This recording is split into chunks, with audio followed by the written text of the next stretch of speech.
Hello, in this video I'm gonna show you how to install and join Google Classroom on your Vivo Y76 5G. So in order to do that, let's open our Google Play Store, and here we'll need to search for Google Classroom.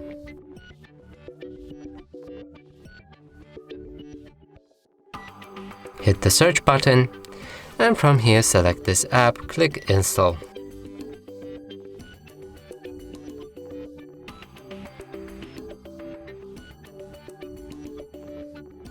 After installation process is complete, we can open the app, get started, choose the account you want to use for this classroom, or add another one. So I'm just gonna choose that one and press OK. And from here, in order to join the class, you will need to press on the plus button and then join class.